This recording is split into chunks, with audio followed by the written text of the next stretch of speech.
మీరు 10 సంవత్సరాలు ఆనాటి ఇందిరమ్మ ఇల్లు ఇచ్చేటప్పుడు ఒక గదే ఇస్తా ఉన్నారు. ఆ ఒక గదిలో ఆ కొడుకు వస్తే ఆడబడుకుంటాడు, అల్లుడే వస్తే ఆడబడుకుంటాడు, బర్రె ఆడగట్టేస్తాడో గొర్రె ఆడగట్టేస్తాడో అని మాట్లాడి మేము వచ్చిన తర్వాత డబుల్ బెడ్రూమ్ ఇళ్ళు అందరికీ ఇస్తామని చెప్పారు. అధ్యక్ష 10 ఏళ్ళు చూసాం. ఎక్కడైనా డబుల్ బెడ్రూమ్ ఇల్లు ఇచ్చారా అధ్యక్ష? ఉదాహరణకి అక్కడక్కడ ఏదో ఒక శాంపుల్ కొన్ని ఇల్లు కట్టేసి అట్లా వదిలేశారు తప్ప ఇవ్వలేదు కదా అధ్యక్ష. ఈరోజు మేము ఆనాడు హామీ ఇచ్చినట్టుగా ఒక్కొక్కరికి 5 లక్షల రూపాయలు ఇస్తామని చెప్పాము అధ్యక్ష. చెప్పడమే కాదు, మొదటి ఒకటే సంవత్సరంలో 4,50,000 ఇందిరమ్మ ఇళ్లని ఒక్కొక్క నియోజకవర్గానికి 3,500 ఇళ్ల లెక్క చొప్పున 22,500 కోట్ల రూపాయలతో పేదవాళ్ళకి ఇందిరమ్మ ఇళ్లు కట్టిస్తా ఉన్నాం అధ్యక్ష. ఇది దేశ చరిత్రలో ఏ రాష్ట్రంలో కూడా ఇంత పెద్ద ఎత్తున పేదవాళ్ళ కోసం ఇందిరమ్మ ఇల్లు కట్టించినటువంటి పరిస్థితి లేదు అధ్యక్ష. ఈరోజు రాష్ట్రంలో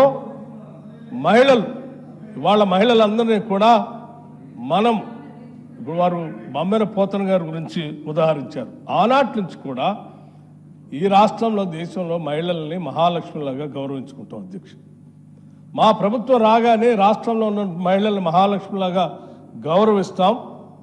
ఈ రాష్ట్రంలో ఉచితంగా ఎక్కడి నుంచి ఎక్కడికైనా ఆర్టీసీ బస్సులో ఉచితంగా ప్రయాణం చేసుకోవడానికి అవకాశం కల్పిస్తాం.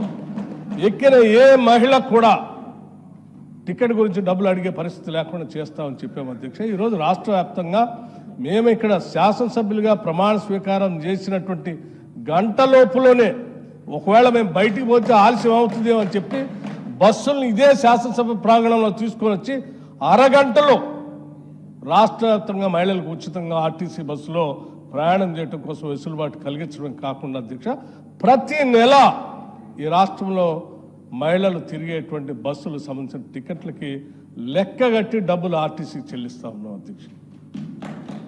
ఈరోజు ఈ రకంగా మేము ఇచ్చినటువంటి హామీలు అనేకం పెద్ద ఎత్తున అమలు చేసుకుంటూ పోతా ఉంటాం. రైతు భరోసా అధ్యక్ష, ఒకటేసారి 9 రోజుల్లో 9,000 కోట్ల రూపాయలు రైతుల అకౌంట్లో ఇచ్చినటువంటి చరిత్ర కూడా కాంగ్రెస్ ప్రభుత్వం అంది అధ్యక్ష.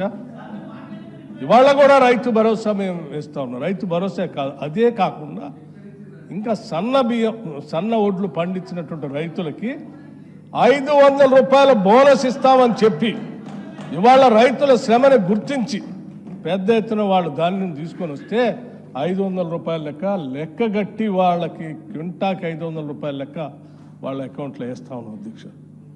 సరాసరి నేను మొన్న లెక్కేసాం అధ్యక్ష.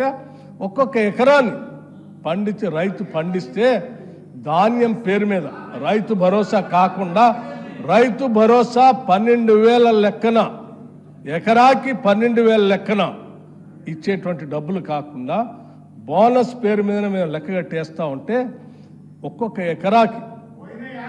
ఎకరాకి దాదాపు 25,000 రూపాయలు ఒక రైతుకి ఒక్కొక్క ఎకరానికి ఆదాయం వస్తూ ఉంది అధ్యక్ష బోనస్ పేరు మీద. ఈ లెక్కలన్నీ ఉన్నాయి అధ్యక్ష. తప్పనిసరిగా మేము సమాధానం చెప్తూ కుటుంబ ప్రకారం ఒక్కొక్క కుటుంబానికి ఎన్ని లక్షలు సంవత్సరానికి ఎన్ని లక్షలు వారి అకౌంట్లోకి వేస్తా ఉన్నామో తప్పనిసరిగా వారికి సమాధానం చెప్పేటప్పుడు నేను ఇస్తాను అధ్యక్ష. మీలాగా మేము డబుల్ బెడ్రూమ్ ఇల్లు కట్టిస్తామని చెప్పి 10 ఏళ్ళు ఇల్లు కట్టించకుండా వదిలేయటం కానీ, ఇంటికో ఉద్యోగం ఇస్తామని చెప్పి ఎవరికి ఉద్యోగం ఇవ్వకుండా 10 ఏళ్ళు వదిలేయటం కానీ, లేకపోతే